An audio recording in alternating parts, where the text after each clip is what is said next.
Hello guys, today we'll be solving Pearson Edexcel International GCSE Physics Paper 1 2020. Let's start. This question of number one is going to be about the astrophysics. Complete the statement and sentences with the suitable words and phrases. So again, space and all the galaxies in it is called a universe. So space and all the galaxies in it are called a universe. So universe is basically when there's like space and all the galaxies in it are basically referred to the term universe. Okay, with universe, moving on to the next part, saying that a large collection of billions of stars is called. So large collection, whenever there's a lot of stars, they basically combine to form a galaxy. So our Milky Way has millions and millions of stars in it.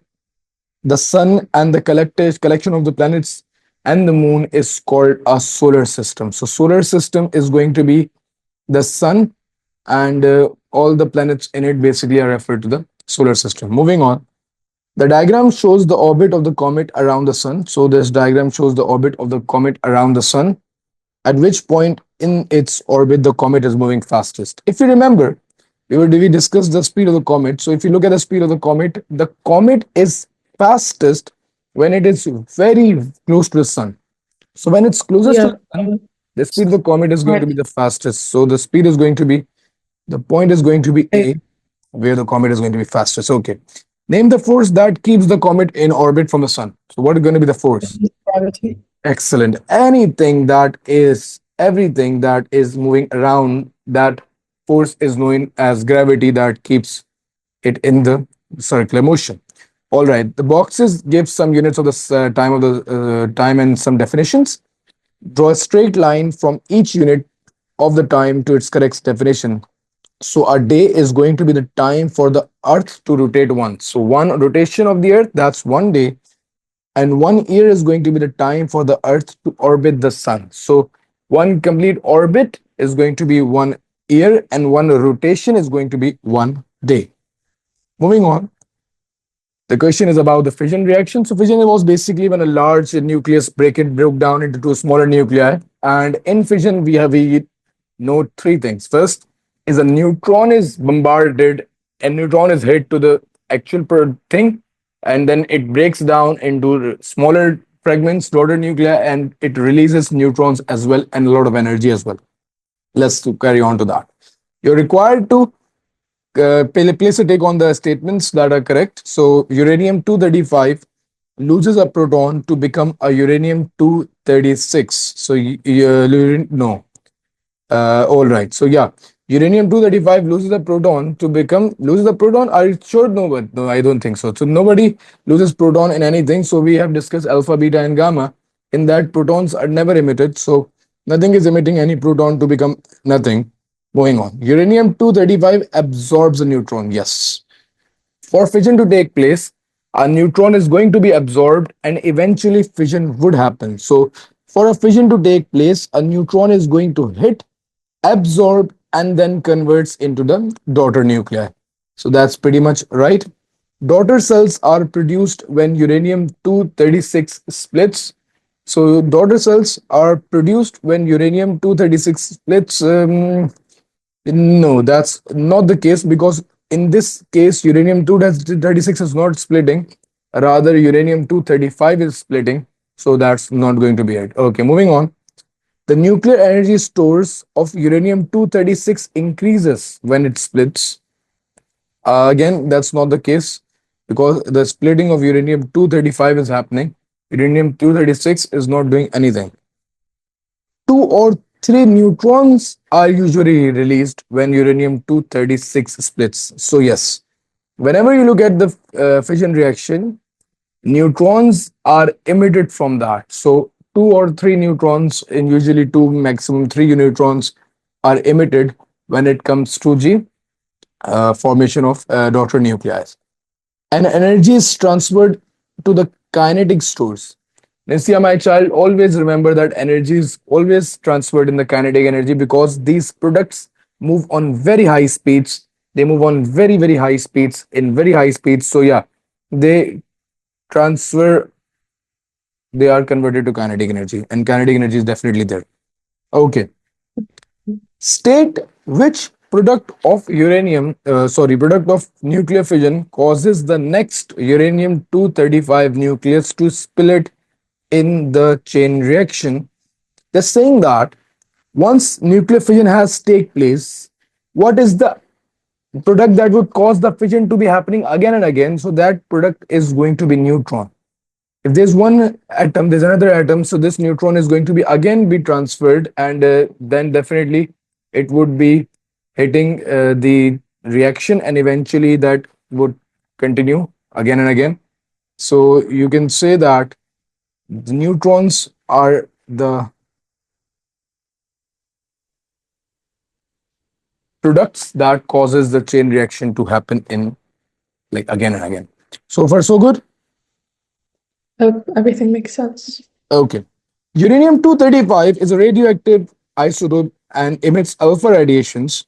Which of these statements describe alpha radiation? So, alpha radiation are going to be like helium nuclei. So, electromagnetic waves were gamma, high energy electrons were beta, high energy neutrons were high energy neutrons. So, helium is basically, so alpha was 4 2, helium was 4 2. So, the helium nucleus. Moving on. Some of the products of nuclear fission are radioactive because their nuclei have too many neutrons. So some of the products of nuclear fission are radioactive because their nuclei have too many neutrons.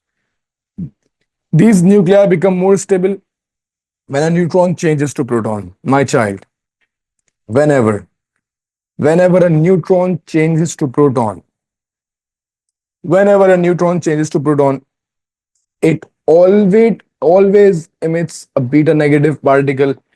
Whenever a neutron converts into a proton, very important point, state which type of radiation is emitted by radioactive nuclei with too many neutrons. It's going to be beta radiation. So beta negative radiations or beta minus radiations are going to be the one that are going to be emitted whenever neutron changes to a proton. Always the radiation that goes out is the beta negative radiations. Moving on to the next one. So question number 3 is quite good. They're saying that when a meteor explodes, light waves and sound waves are produced at the same time. So when a meteor explodes, light waves and sound waves are produced at the same time. State the formula linking speed, distance moved, and time taken. So again, it's very simple. Average speed is equals to distance over time. So its speed is going to be distance moved over time taken. Acha. My child, I would recommend to Right. write it everything. So average speed is equals to distance moved over time taken. Distance moved over time taken. Write it in the full forms so that there's no inconvenience to the examiner. Okay. A person standing 1860 meters away from the site of the meteor explosion hears the sound of the explosion 5.6 seconds later. Calculate the speed of sound. It's very simple. Speed is equals to distance is going to be 1860, time is going to be 5.6. So your value is going to be 1860 divided by 5.6. You're very familiar with this. And that's going to be Yep. 332. That's going to be the speed. Moving on. A scientist stands a long way from the meteor explosion. Explain why here he hears the explosion at a different time to when he sees it. So whenever they're asking you that why they hear it at a different time before they sees it, so there are going to be two answers for this. Number one, light is light has a much faster speed than sound. So you can clearly see light in like fraction of seconds, and definitely hence he hears after he sees it. So that's going to be the explanation. That's pretty much it. Okay.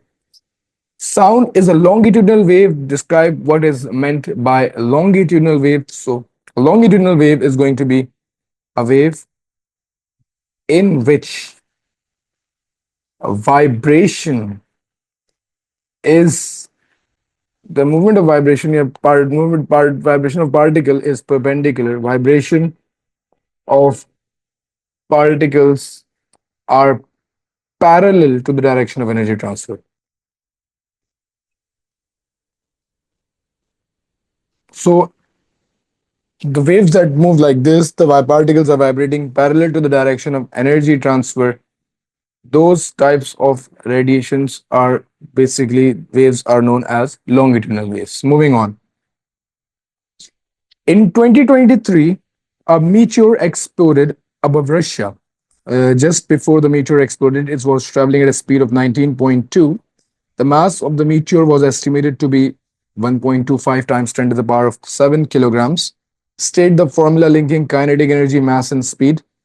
So, kinetic energy would be equal to 1 over 2 mass times speed squared. Also, quick question. Do you know if we Yes. have the formula sheet this year or not? Come again. Do you know if we have the formula sheet These this are the year or only not? formula. These are the only formulas that you're gonna get. So we're not gonna have, because the past years we had like a whole No, no, booklet no. filled with all the These formulas. are the only formulas that you're gonna get. So you may find these formula useful. These are the only formula sheet that you're gonna get. This is what you're gonna get. Nothing more than that. My child, always Okay. remember the formula that they're asking you to write down linking. They are not given that in the question paper. So why would they ask you something that they just gave you in the above and give you free marks for that? Yeah, So because that's like not. last year when we did the exams in the past 2 years, there wouldn't be like give us the formula that links this, and that. They didn't give us that last year, so or Yeah, the past few years. yeah. So this is the only sheet that you're gonna get. Nothing more than that. Okay. Okay. Okay, calculate the energy in the kinetic energy stores for the meteor just before the meteor exploded. So kinetic energy would be equal to 1 over 2. Mass is going to be 1.25 times 10 to the power of 7. Speed is going to be 19.2. All right, so again, you have to do a little conversion over here because since they're asking you about the speed is in kilometers per second. This is a very common mistake a lot of students makes. So kilometers per second should be done to meters per second, and for that you're going to be multiplying that by 1,000. So your speed is actually going to be 19,200 kilo. So this is one mistake that a lot of student makes. You have to convert kilometers per second to meters per second. So 1 over 2 times it by 1.25 times 10 to the power of 7, and you have to eventually multiply it by 19200, and then square the value. You would get kinetic energy as 2.3 times 10 to the power of 15. So that's going to be your kinetic energy in joules. Always write your answers over here. That's going to be a kinetic energy. Everything making sense, kiddo? Yeah, it makes All sense. right. This is a very good question. Understand this. And this is very good. Okay. A question is about Rigel, very large star that has a very high surface temperature. Stars can appear as different colors because of their different color surface color textures. Temperature, sorry. Which of these false colors shows the highest surface temperature of a star? So highest surface temperature of a star is going to be a blue and a white star. So a blue white star has highest temperature around 30,000 kelvins. Describe how the star is formed in a nebula. So very good. Star formation. If you talk about the star formation in nebula, you're going to say large cloud of gas and dust collide under their own gravitational field. Collide under their own gravitational field.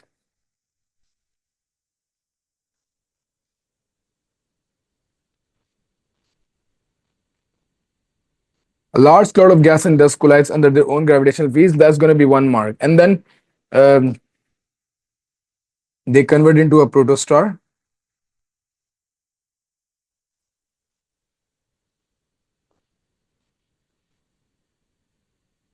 until temperature is high enough to cause a fusion reaction in the core.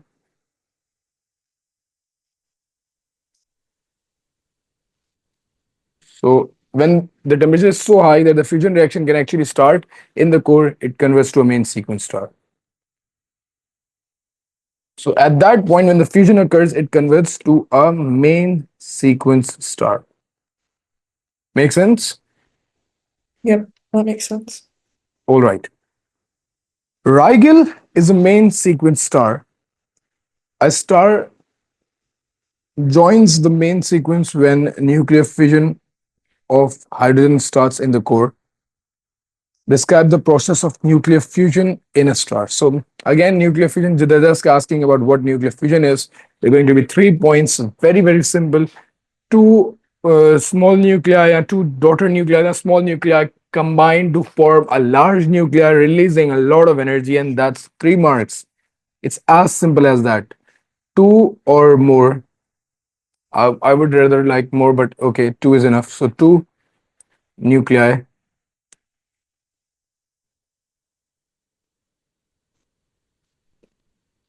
combine to form a large nuclei, releasing a lot of energy.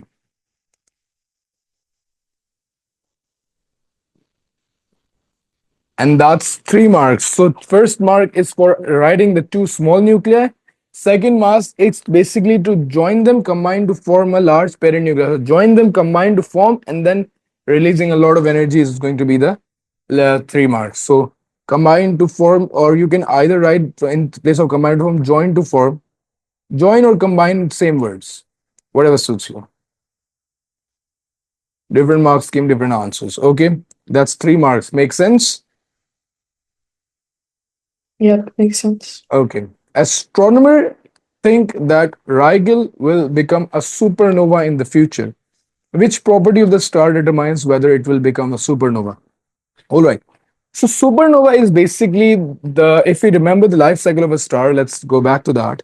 So if you remember the space physics that we discussed, so space physics, we discussed a few things that there are going to be two things that can happen to a star. Either it can be a white dwarf and a black dwarf, and the second one, it can be a supernova. So supernova is only possible for a massive star. So there's only one thing that allows it to become a supernova, and that is the mass, the amount of matter. So the mass is one thing that can decide whether the star is going to become a white and a black dwarf, or the star is going to form a supernova. So either explosion is for big stars, and normal mediocre stars, they form a white dwarf and then eventually a black dwarf. So describe the evolution of the Rigel after it leaves the main sequence star. So from a main sequence star, since it's a big star, it would convert from a main sequence star, it would convert to a red supergiant.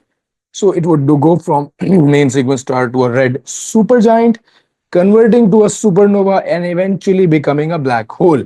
So they're going to be different marks for this. Describe the evolution. So I'm just going to write the evolution. You can formulate it once you like it, whatever it suits like. It will become a red supergiant,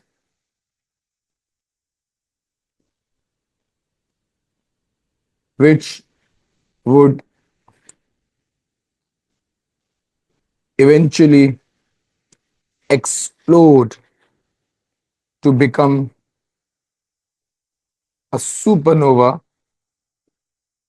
It would explode to become a supernova, and from in this point when it becomes a supernova, very, very large elements still hydrogen are also formed, and later on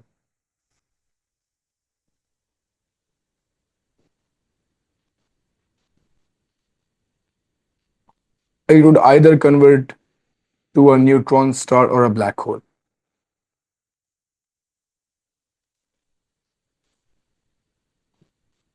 So these life cycles and the lectures that I uploaded for the space physics, they're very necessary, very important. Review the recording if that suits you. Okay, moving on. The- A toaster is an electrical device used for toasting bread. The toaster contains thin metal wires. These wires get hot when there is a current in them. The wires transfer energy to the bread by heating and by radiation. Give a reason why the wires in the toaster are connected in parallel. Very simple. Why would anything be connected in parallel? For example, if one wire breaks, the other keeps on working. So when it comes to parallel, so that's pretty much it. So again, Give a reason why the wires are toaster are in parallel. You can say if one breaks, the other can work, keep on working.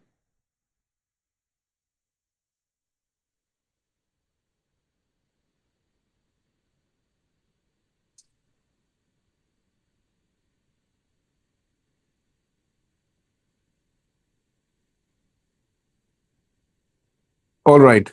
State the formula linking power, current, and voltage. So power, current, and voltage was power equals IV. So power is going to be current times voltage. This formula would not be given. Okay.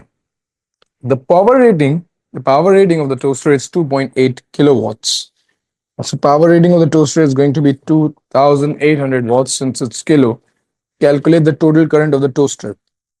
So power I'm going to convert in watts. That's by multiplying it by 1000 is equals to current I need to find, and the voltage is given as 230. So 2800 divided by 230, the value that I'm getting is 12.2. So current I'm getting as 12.2 amps.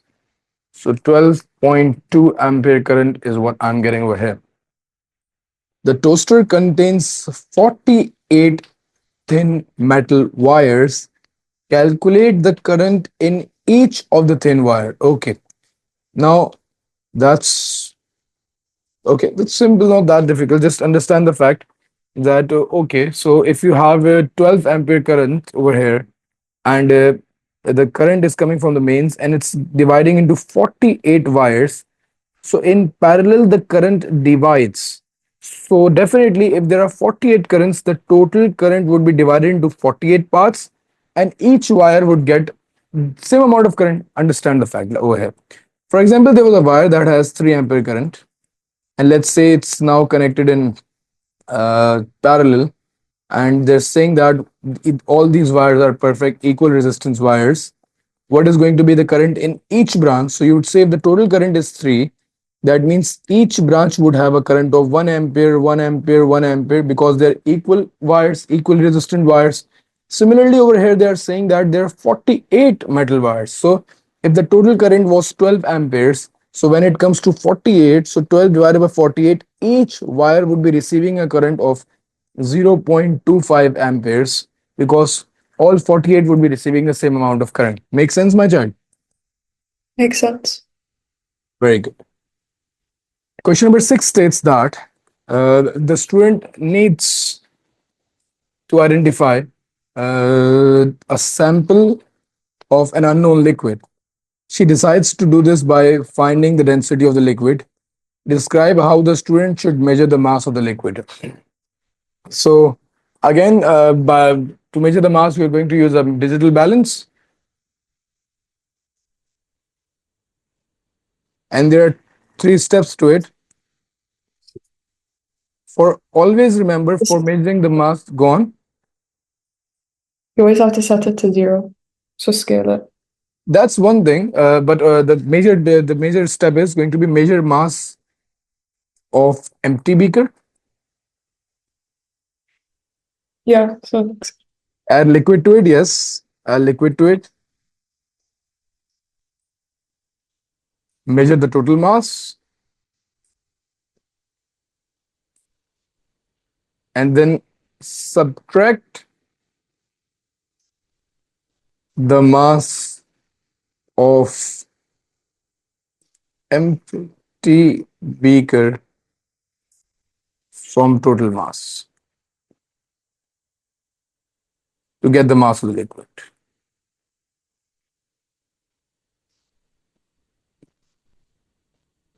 So total mass minus mass of beaker would give you the mass of liquid. Just to be clear. Okay, moving on. Describe how the student using the measuring cylinder to obtain an accurate measurement of the liquid's volume. Describe how the student uses a measuring cylinder to obtain an accurate measurement of the liquid's volume. So there are going to be 3 points to this. Although you can write two, but I would make sure that you understand it.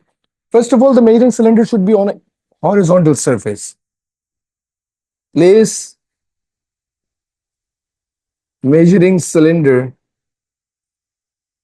on a horizontal surface. That's one. Your eye level, your reading should be like always on the eye level. Reading should be taken on eye level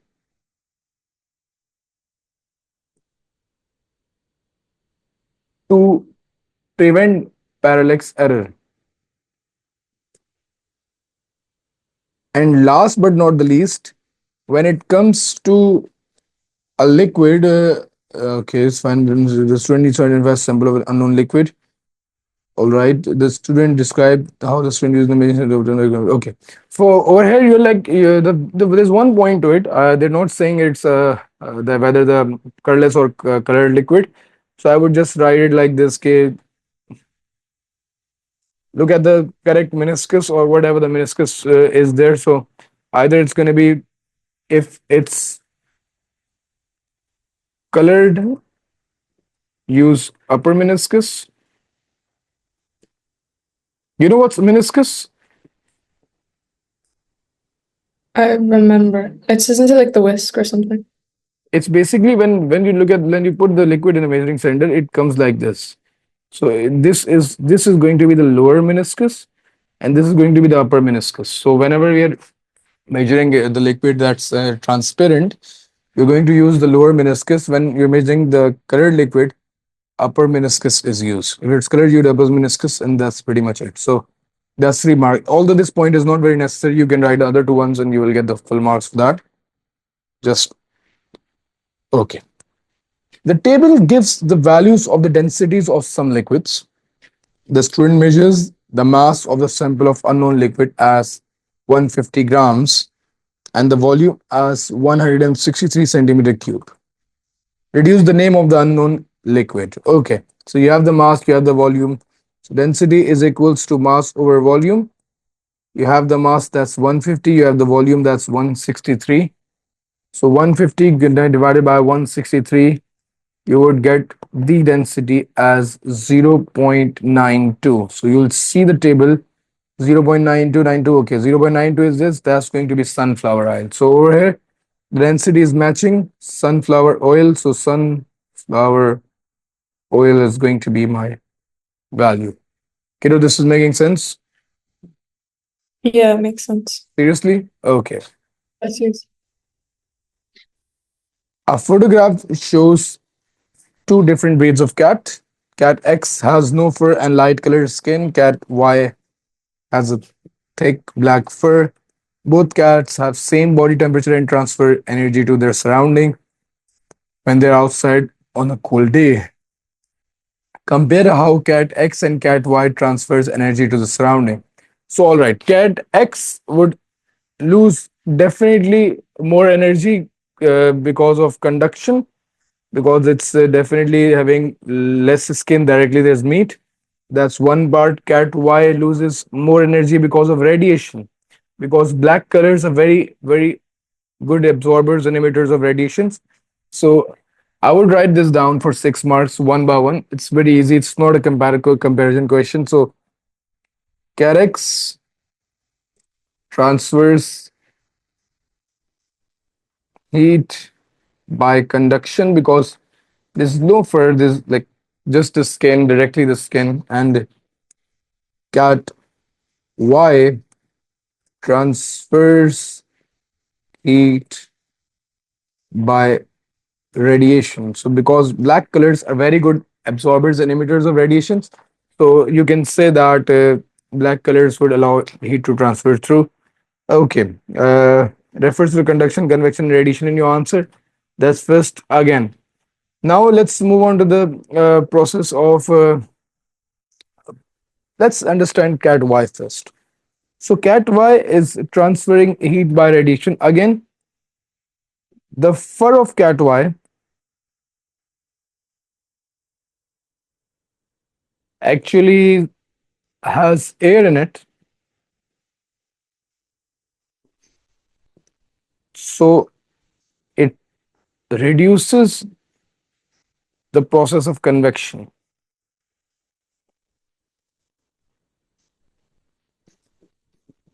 So convection is basically killing heat, expanding and everything. So if there's fur in the body, so it won't allow a lot of convection to take place.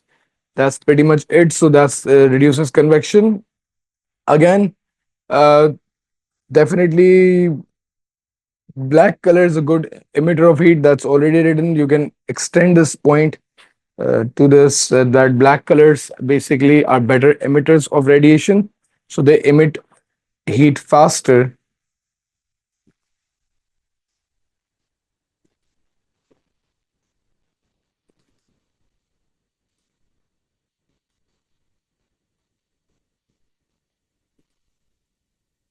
So they emit heat faster.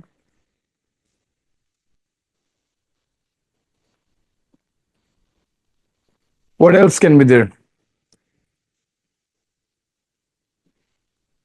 All right. So both cats have the same body temperature. Cat X has no fur and light clear skin. Cat Y has thick black fur. Both cats have the same body temperature and transfers energy to their surrounding when they are outside in the cold. Okay. Uh, all right. So you can say one more thing that cat with larger surface area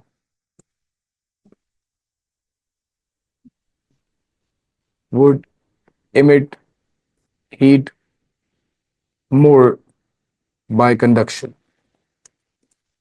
These are the 4, 5, 6 points that you can write for the 6 mark answers. Just going to be extending it. Write it in a paragraph format. Mostly you will write everything. These questions can get you full marks. Make sense, kiddo? Makes sense. This is not that difficult. So just once we end the session, you can like move on to that. Okay.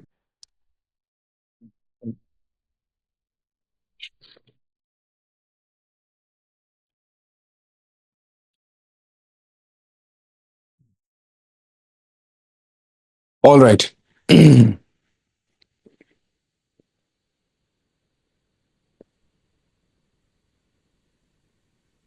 All right. Question number 8 states that a student uses the apparatus to investigate how the efficiency of an electric motor varies with its input voltage. This is the student method. There's a method that students is using to investigate the efficiency. Connects the electric motor to a DC power supply and a joules meter. Okay, all right. Attach a 1 kg mass to the electric motor using the length of string. Set a voltage of the power supply to 10 volts and switch on the power supply. Switch off the power supply when the mass has been lifted to a distance of 50 centimeter. Record the input energy to the motor from the joule meter. Calculate the energy transferred to the gravitational stores of the mass. Calculate the efficiency of the motor. The student repeats this process, setting the power supply to a different voltage each time. All right. So it's just checking the efficiency, that how much energy is converting from electrical to the gravitational potential energy. For that, he has made all this arrangement. First part is state how the student could improve the reliability of the results. Whenever there comes the question of improving the reliability, majority of the times you're taking the reading, you are giving the answers in a way that you'll say take multiple readings and then average them out, or take repeats and find the average. Take multiple repeated readings.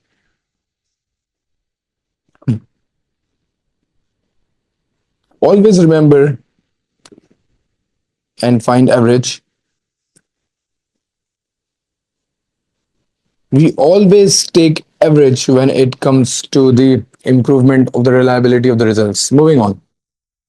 You are to give two control variables for the investigation. So if you are to give the two control variables, so few control variables can be, control variables are the thing that you're going to keep constant. First of all, they can be height, there can be the mass, because the mass is the one thing that you will be keeping constant. The height and the distance, that can be kept constant.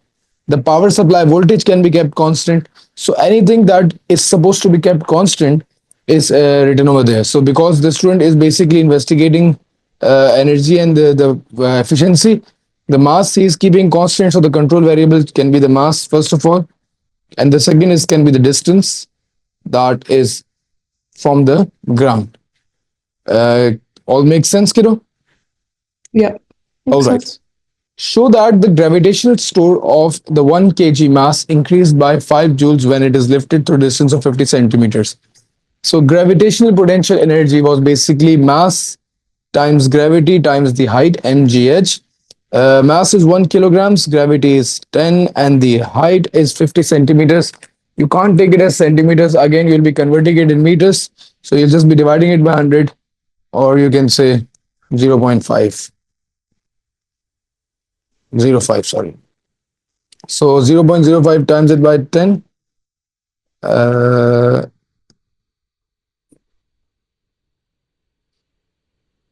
I'm getting, okay, 50 divided by 100. Sorry, it's going to be 0.5, my mistake. 0.5 over here, it's divided by 100, 0.5. Yeah, times it by 110, then you'll get 5 joules as your energy. So it's just mgh, where you just converted the centimeter into meters by dividing it by 100, or converting in whatever way suits you. You'll get your answer as the desired answer that they're giving you 5 joules. Okay. The table shows the student results. There's a power supply voltage, there's joule meter reading, there's efficiency. Calculate the motor efficiency when the power supply is set to the voltage of 10 volts. All right. When the power supply voltage is 10 volts, you are required to calculate the efficiency. Again, any idea how can this be done? Efficiency would be, it's 3 marker. So the formula for efficiency is useful energy divided by total energy times it by 100. So that is basically the formula for efficiency. First of all, what if, let me just calculate the energy that is converted, that's useful. So the gravitational potential energy that was converted in this case was 5 joules. So when the total power of 12.7 joules or voltage was 10, so if you read the question very quickly, you would see that the question is talking about when the voltage was 10 volts. So in the question where the voltage was 10 volts, in 10-volt voltage, the gravitational potential energy that was useful energy was just 5 joules. So in our case scenario, the useful energy over here is 5 joules. It's linked to the above equation. The total energy that was input was 12.7. So 12.7 was the total energy that was input. You have to times it by 100 to get the efficiency. You want me to repeat this? Um, Let's discuss it one more time. Okay. So the question is basically asking you to calculate the efficiency when the voltage is of 10 volts. First of all, there was a minute even I got confused. Then I realized, okay, the question is basically about the 10 volts. The initial question started from 10 volts. The power supply is 10 volts. On that 10 volts, they ask us like the gravitational potential energy that is required to be lifted is supposed to be 5 joules that we calculated. So when the power supply was giving out 10 volts, the useful energy that is converted is 5 joules. That's what we are all getting up to. Over here, they gave a table. They said, okay, the total energy when the voltage is 10 volts, the joule meter is reading 12.7. In those 12.7, only 5 joules of the energy is basically converting to the useful form.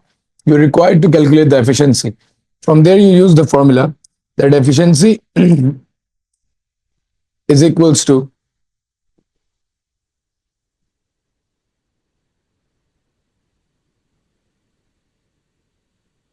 you can't see the screen. no, I can't see it. You can see it. Okay. Yeah, I can. All right.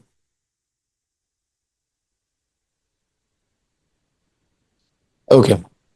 So efficiency was basically useful energy output.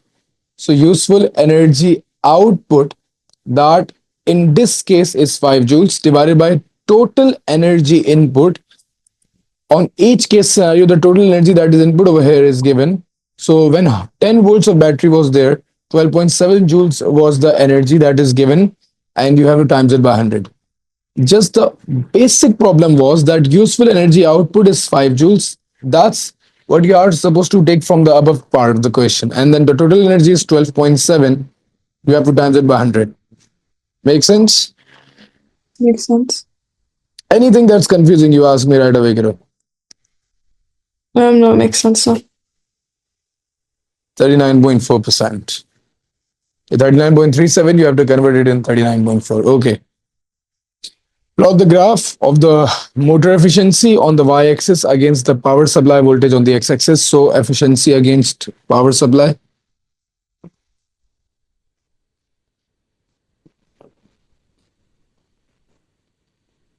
On the y-axis, you're required to put the efficiency. So efficiency is from 5 till 40. So I can say 5, 10, 15, 20, don't know, 10, 20, 30, 40. Yeah, it can be like this. 10. That can be efficiency, whereas on the x-axis, you're required to calculate power supply. So power supply goes till 10, 2, 4, 6, 8, 10. Yeah, it can go like this. 2, 4, 6, 8, and 10. All right. For the maximum, at 10 volts, the efficiency is 39.4. At 10, the efficiency would be 39.4. It would be around here. At 8 volts, the efficiency was 39.1. So 8, it would be 39.1 around here, yes. On 6, it's 39.7. 6 is 39.7, very close to 40. On 5, it's 37. Okay, on 5, it's 37. On 4, it's 30. On 3.5 is 19.6.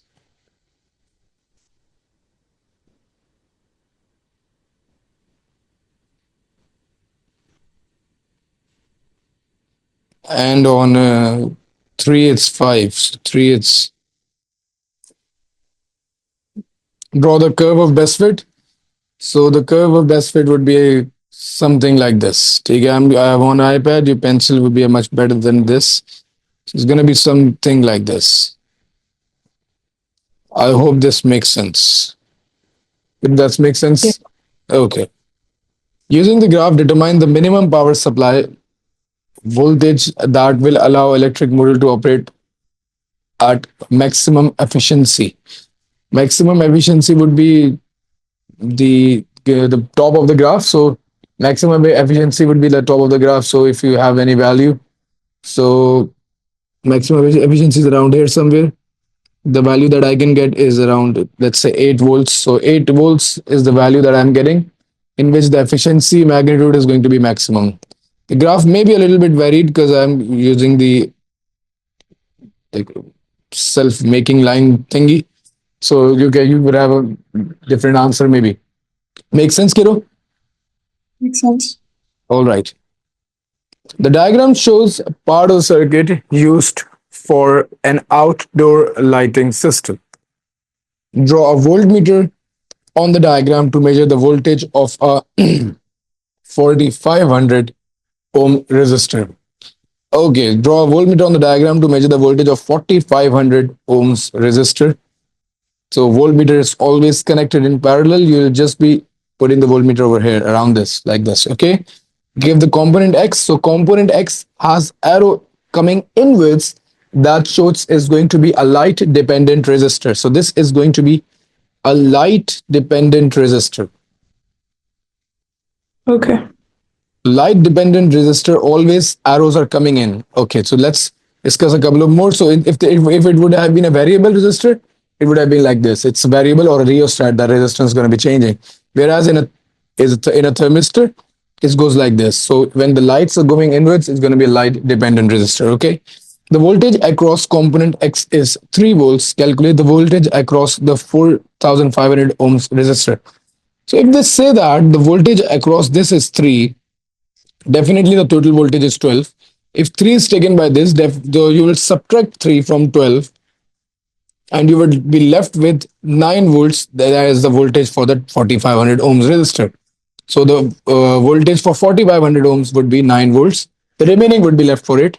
3 volts. Sum of the voltage is always equal to the EMF if both sums will be equal to the voltage of the total work. Okay. Calculate the current in the circuit. The formula is given. So current you're required to find in the circuit. Very good question. The formula goes like V equals IR. But since they're asking you about the current in the circuit, so they're asking you about the current in the circuit and you don't have neither the combined resistance nor you have the total current, or let's say you have the total voltage but you don't have the total resistance. You will use a concept over here that we discussed, that in series current remains constant. In series current stays the same. So if you look at it, you can say, all right, if I calculate the current around here, the current that flows from the 4500 ohm resistor will be the current that is flowing throughout the circuit, because in series, if you connect ammeter at any point, you would get the same amount of current, because in series the current always remains same. We would use the same formula, but in the voltage I would be using 9, and in the resistance I would be using 4500. So I'm just going to be calculating the current for this resistor, and that current is going to be the total current. So there's nothing more than that to be involved. So you'll just say 9 divided by 4500. So 9 divided by 4500 would give you 0.002. 0.002. The current would be 0.002 amperes as your current, because that current, if you have the resistance for this one, then you can use the total voltage. But in series, if you have the resistance for a component and you have the voltage for a component, you can calculate the current, and that current would be the total current of the circuit. I hope that makes sense. Yeah, that makes sense. Now they're asking you to calculate the resistance of component X. So again, you will be using the same formula, V equals IR. Since the current is same, you can use this current in this calculation as well. So you have the voltage for this one, that is basically 3 volts that was given in the first part of the question. Yeah, X has 3 volts. So you'll be using 3 as voltage. Current you just calculated as 0.002. Resistance is unknown. So your value of resistance would be 1500 ohms. I think it's 1500. Yeah, 1500 ohms would be the value of your resistance. But my child, they're asking you to give answer in kilo ohms. To give it in kilo ohms, 1500 would be divided by 1000. Then it would be converted in kilo ohms. Your answer would be 1.5 kilo ohms. I hope this makes sense as well. Yeah, it does. All right. This question is quite good. Okay. Explain where a lamp should be connected in this circuit so that the voltage across it increases as the light received by component X decreases. So what they're saying is, tell me any point in the circuit where a lamp is to be connected. A lamp is to be connected, and the lamp should work in such a way that the voltage across the lamp should increase when the light emitting diode would have light dependent resistor has less light. So my child, 3 points one by one. First of all, if the resistance of component X would increase, definitely the component X would require more voltage and it would have more voltage from the battery. Light dependent resistor LDR, if light increases, the resistance decreases, and if light decreases, the resistance increases. For a question like this, when a 12-volt battery is connected with a component X in series, and they're saying that when the light would be less, definitely the resistance would increase and the voltage across X would increase. So if I want, I can connect a lamp in parallel with the component X, such that when the light intensity for component X would reduce, its resistance would increase. Definitely, it would have more voltage. And if this would have more voltage, because these two are in parallel, and in parallel the voltage remains same, then the lamp would also have the same voltage, and the voltage would increase. So read the question again, and I'm answering it right now. Read the answer. If anything is not making sense, ask me right away. So the answer should Mhm. be along these lines, that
all right, kiddo. Now the next question is again very good, and all right. The question is about the bar magnets. So describe an investigation to show the shape and direction of the magnetic field for the bar magnet. Okay, my child, this question can get all 3 marks awarded just for the label diagram, but that's not what I would recommend. So you have to write everything with it. So I'm going to give you the perfect answer for this. If you check your mark schemes, you would see that either you use multiple compass or you use one compass again and again. Both are going to be allowed. Both methods are completely all right. You can like make dots like this, little neat. So you'll say it's magnet,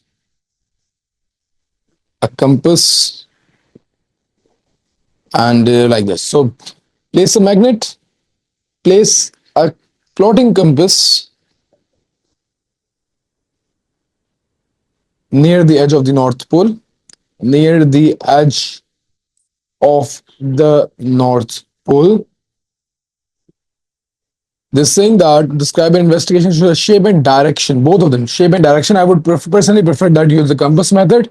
So because the plotting compass can only show the direction, but the iron fillings cannot show the direction. If you use the iron fillings, 1 marks would be deducted over here. So place the plotting compass near the edge of the North Pole, mark a position where needle directs,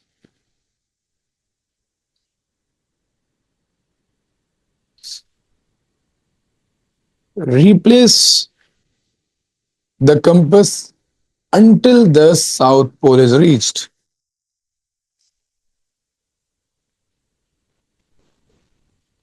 So you have to replace the compass until the South Pole is reached, and join the dots. The direction of field would be from north to south.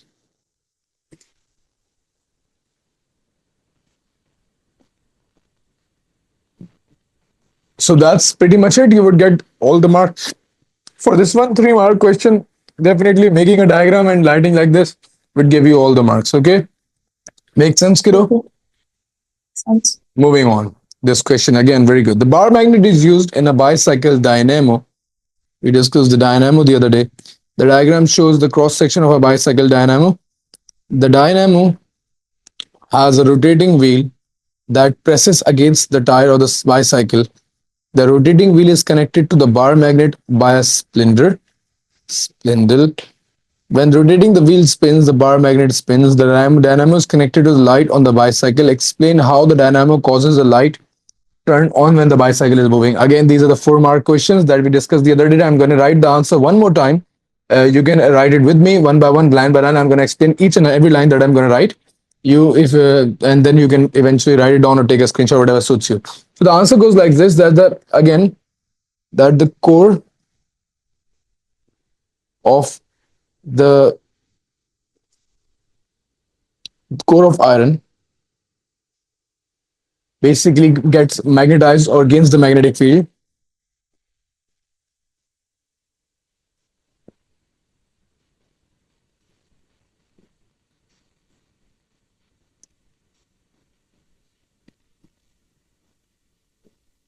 since there's a bar magnet. So the iron core again gets a little magnetized and gains the magnetic field because of the changing magnetic field as bicycle is moving.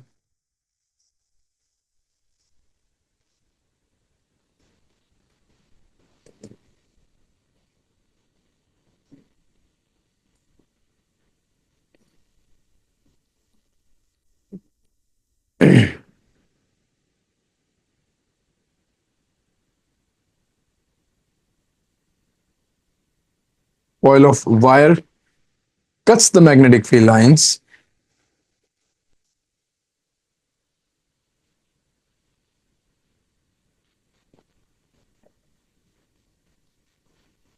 So the coil of wire cuts the magnetic field line that causes change in magnetic flux, and EMF is induced and current is reduced the wire.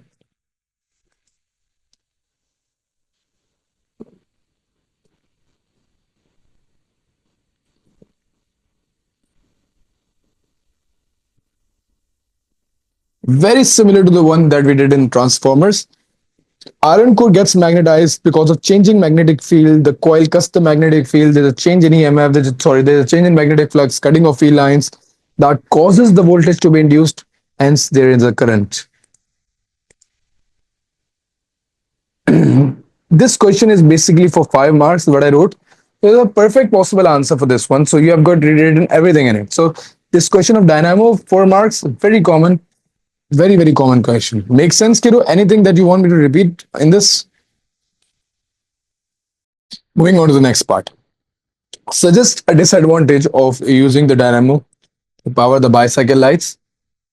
It's very simple. First of all, always remember the dynamo has one limitation, that it's only working when the bicycle is moving. So light would be turned off when the bicycle is stationary.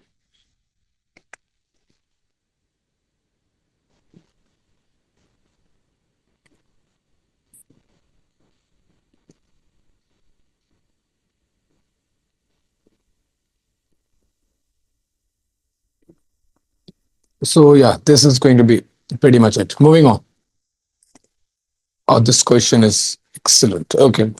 The graph shows how the thinking and braking distance of the car vary with the initial speed. Listen to me very carefully. The car has an initial speed of 35 meters per second. The brakes are applied and the car moves to complete stop in the braking distance shown by the car. Okay. Calculate the mean braking distance of the car. Okay. Calculate the mean braking acceleration of the car. Okay. Now, this is the graph for the braking distance, and this is the graph for the thinking distance. You're required to calculate the acceleration for the braking distance. The graph is for distance against speed. Right. First of all, listen to the fact whenever the graph for distance against speed comes and you're asking about acceleration. So that's one thing, is that the car is going to stop eventually. So the car is going to stop eventually, comes to a complete stop. This shows that the final velocity of the car is going to be 0. We discussed a formula. This is 4 mark. I can understand this. We discussed a formula: v square minus u square is equals to 2as, where v stands for final velocity, u was initial velocity, a was acceleration, and s was the distance. So if you look at the braking distance graph, the distance that is being covered is going to be around 78, I guess. Yeah, 78. So the distance is going to be 78. The braking distance is 78. 2 times Acceleration is what you have to find out. The braking distance is 78. Final velocity is 0 and the initial velocity of the car is 35. Although it seems very easy when I've like wrote it down and then eventually you'll just get the answer from there. So 35 squared is going to be negative 1225 divided by 2 times 78. So divided by 2 times, your value is going to be negative 7.8.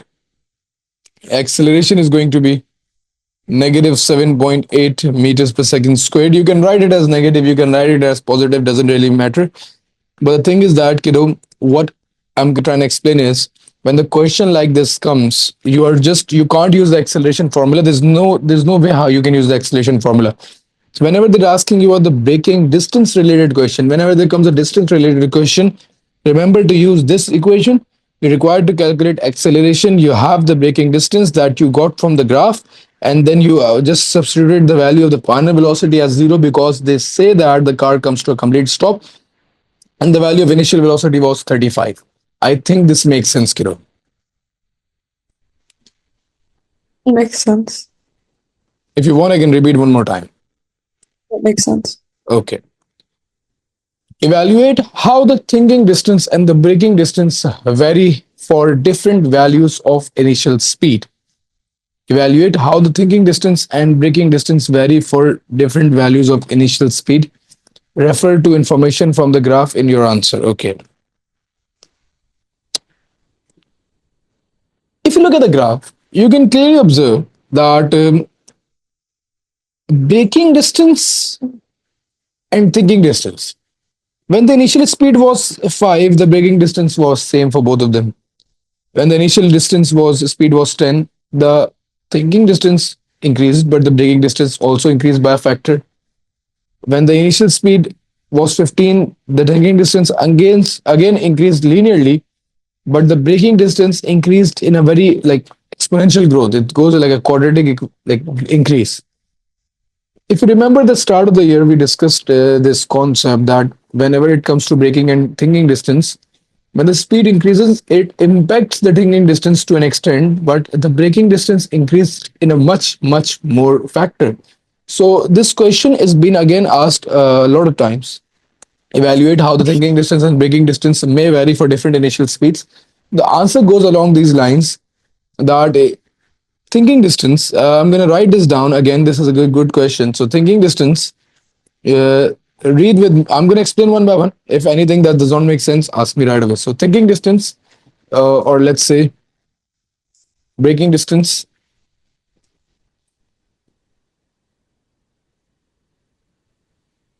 both increases as the speed increases. That's first part. Both increases as the speed increases.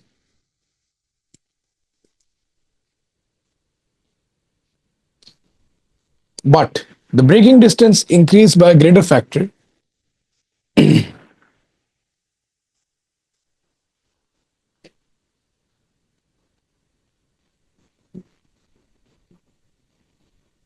So the braking distance always increased by a greater amount.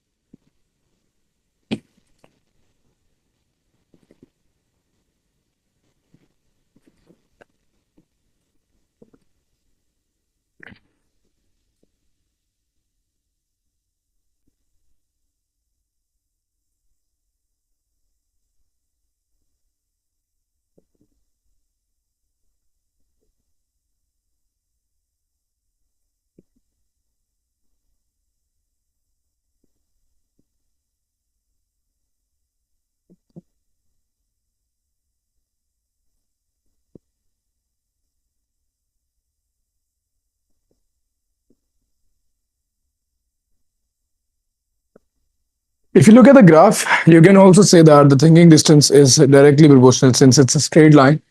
So thinking distance is going to be directly proportional with the initial speed, and the braking distance has a non-linear relationship. Uh,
How many marks is the question?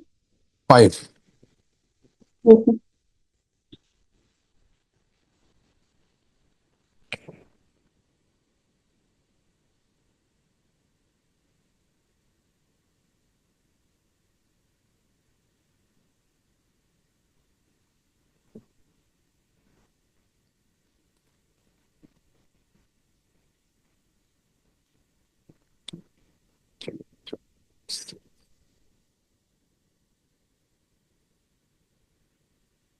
All right. I'm gonna explain the marks distribution as well. So first is basically a generic statement that would get you the first marks. Increases the speed increases. That's one. Braking distance increases by a greater amount compared to the thinking distance. That's second thing that you got from the graph. Hence, thinking distance is directly proportional to initial speed, and braking distance is a non-linear relationship. That's 4 marks. One, two, three, four. Then, since they're asking you to refer to the information from the graph, you can use two values just so that it's already getting too long. So I just use one value. You can use two. I would recommend to use two.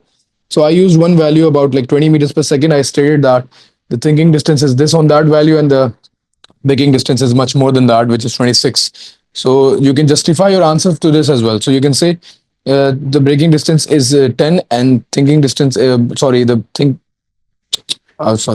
is just, I just miswrote it. It's thinking distance. So thinking distance is 10 meters, whereas the braking distance was 26. So when the speed was 20 meters per second, the thinking distance over here was, let's say, 10 meters, and the braking distance was 26, which was much higher. So you can justify the readings as well. This would get you 5 marks for your answer. Make sense? Moving on to the next part. This question is about the refraction of light. Diagram 1 shows a ray of light incident on the boundary between the liquid called acetone and air. Calculate the critical angle for the boundary between the acetone and air. So the critical angle is going to be the angle between the normal. Whenever the ray goes straight, the angle of refraction is 90 degree. At that point, the angle of incidence is the critical angle, which is not 43 over here. You have to subtract it from 90. You would get 47 as an angle. So 47 would be the critical angle. My child, they'll confuse us a lot of times. They gave us this angle and they're asking about the critical angle, but the critical angle is the one that is from the normal to the incident ray. This angle is referred to the critical angle, which is going to be 47 degrees over here. All right, moving on. State the formula linking critical angle and the refractive index. So the critical angle and the refractive index would be n is equals to 1 over sine c. Again, that's the formula. N equals 1 over sine c for the refractive index and the critical angle. You are required to calculate the refractive index.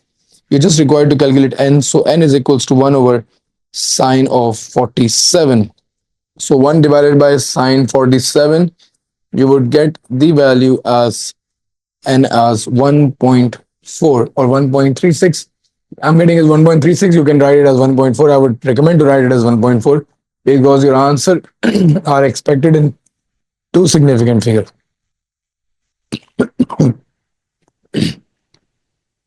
Oh, sorry, two significant figures. Yes. All right. The question gets a little interesting over here. They're saying that diagram 2 shows a ray of light incident on the boundary between the water and the air. So water and the air. Now, if it comes to acetone, the critical angle was 47, but you can clearly see the angle is 47, but the light is not going inwards, rather it's reflecting outside.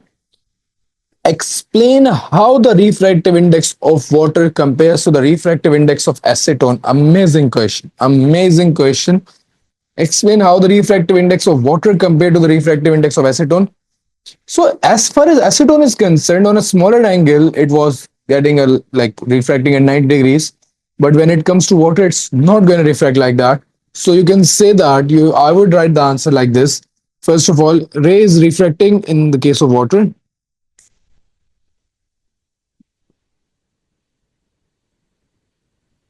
So when it comes to water, the rays is refracting the case of water. So if you look at it, the angle of incidence is less than critical angle. Because if the rays are refracting outwards, that means the angle of incidence is definitely less than the critical angle. Because if the angle of incidence is critical angle, it goes straight. And if the angle of incidence is more than the critical angle, it goes like total internal reflection. But in the case of water, angle of incidence is less than the critical angle. That's why the rays refractive in refracting outwards. So you can say that this shows critical angle for water is larger than acetone.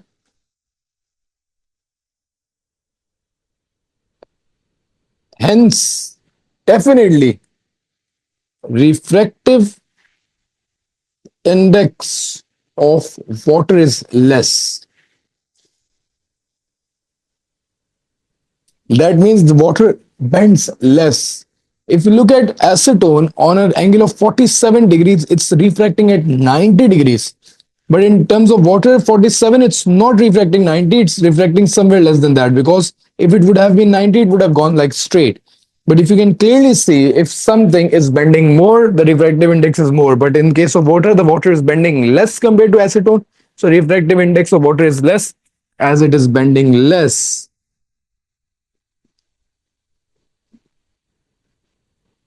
Anything that is not making sense, kiddo, just ask me right away. No, it all makes sense. Excellent. Should we move on? Yes. Read it out one more time.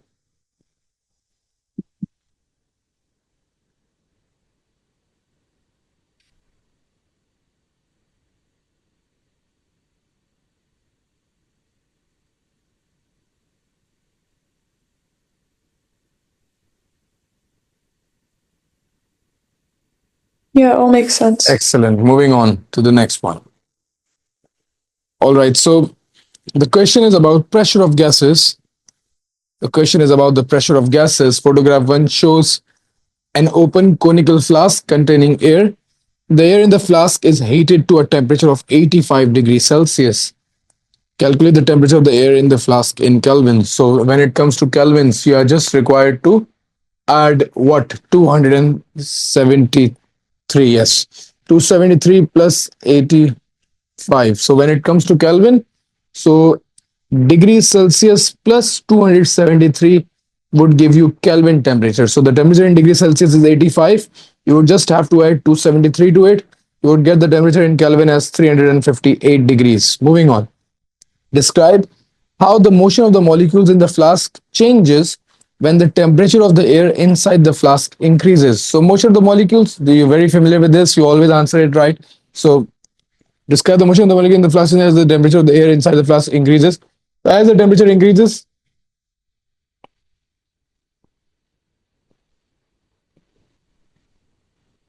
so you can say anything. As temperature increases, the kinetic energy of the molecules will increase. They would start to vibrate or hit faster. Yeah, definitely. As temperature increases, just write it down.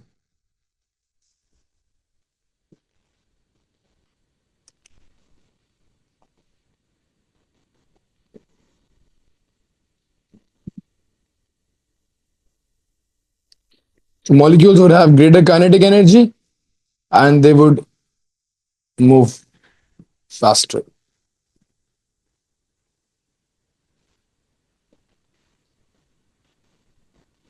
They're not asking about temperature, they're just asking about the motion.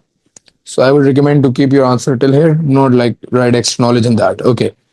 Again, very good question. 1 mark question. Then there's a very good question. Okay. The pressure of the air in the flask does not change when the temperature of the air increases. State what happens to the number of molecules in the flask when the temperature of the air inside the flask increases. Achha, very, very interesting part. So this saying that the pressure of the air in the flask does not change when the temperature of the air increases. State what happens to the number of molecules. So if the pressure is not changing, now that means the number of molecules are reducing, because to actually allow the same pressure to be there, some of the molecules will be taken out. So whenever this say that state what happens to the number of molecules, when the temperature is increasing but the pressure is not changing, so you can say that the number of molecules would reduce.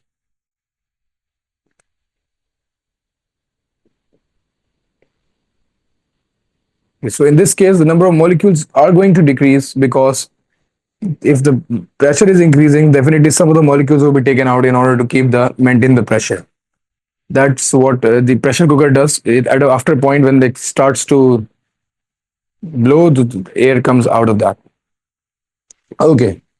Photograph 2 shows a boiled egg without a shell placed in a top of the conical flask containing hot air. The flask is no longer heated. The egg shells seals the flask so that no air escapes. Explain why the egg moves down into the flask and then stops moving. Refer to ideas about pressure in your answer. All right, one more time. The saying that photograph 2 shows a boiled egg that's on the flask and it's not moving. The flask, the heat is removed, and eventually what happens is the egg goes down and like stuck over here somewhere. And why is that so? Again, it's a 4 mark question. Let's write it down. Eventually, what would happen? The first point is going to be air would cool down. So as the air cools down,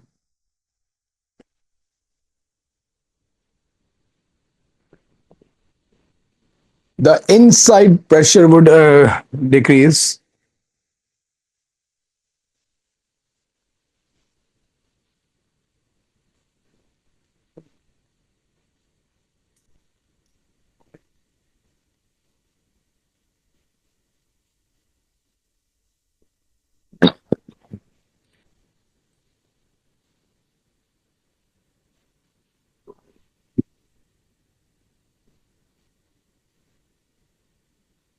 Molecules in the flask would move slowly, definitely. And since the pressure inside the flask is going to decrease, what would happen is the pressure that is outside would be greater compared to the pressure that is inside. So when the pressure inside decreases, the outside pressure is the same. It's definitely would be more than the inside pressure.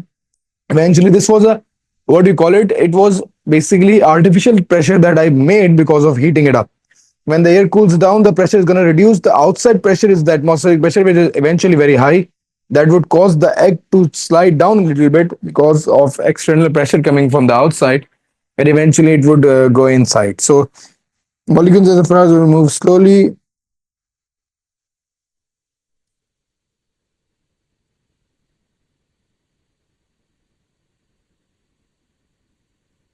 as pressure outside the glass or flask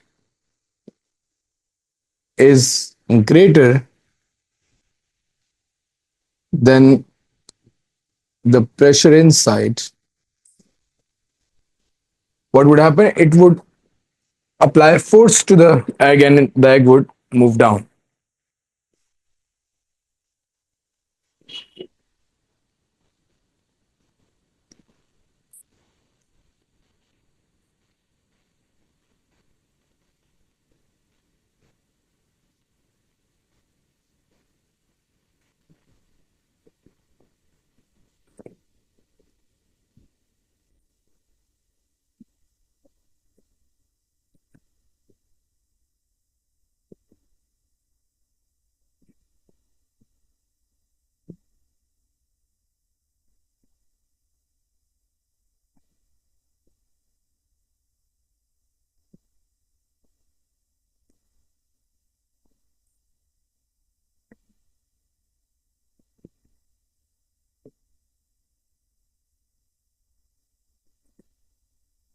The answer would be along these lines. 4 marks. If there's anything that you want.